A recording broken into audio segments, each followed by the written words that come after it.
Hey there, good morning to you. Happy Monday. Boy, it's the first full week of January, and with that, we're going to have our first full week of winter here, it seems. Look at how the temperatures have plummeted over the past 10 hours. We've gone from 63 last night around 8 p.m.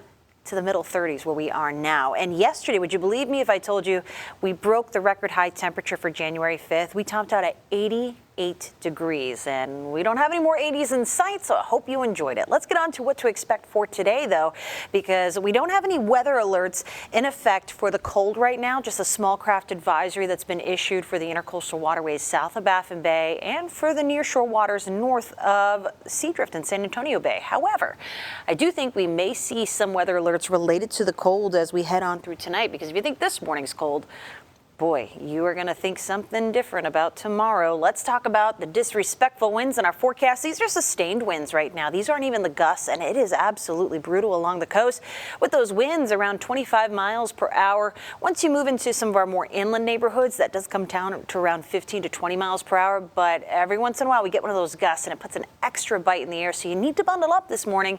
Wear the layers.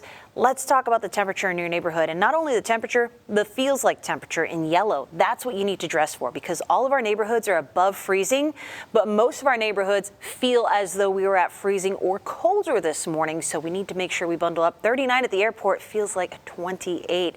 And so as we go through today, I think we're all going to appreciate a little bit of sunshine for that all-important dog walk.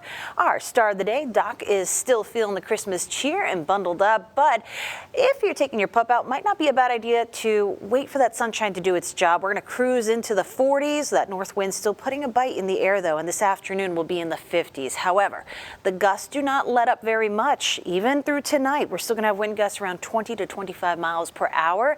And with our temperatures dropping even lower, it's going to be brutally cold out there. You want to make sure that you're doing what you got to do to prepare for this. Temperatures dropping through the 40s will be below that as we head around 11 p.m. Past midnight, though, we're in the 30s, and it's really around daybreak that we kind of toe that freezing mark. That's 32 degrees, and many of our neighborhoods will be at or just below, just above that mark. And with the wind, it's going to feel colder. That's why we're urging you now, if you haven't done it already, make sure you are protecting the 4 Ps. That is pipes, pets, plants, and of course, people.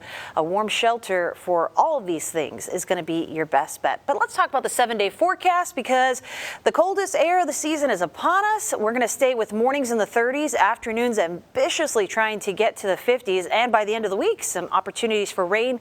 At this point, I do think that remains liquid rain, not frozen stuff, but we'll keep an eye on that forecast. Until then, make sure you're bundling up.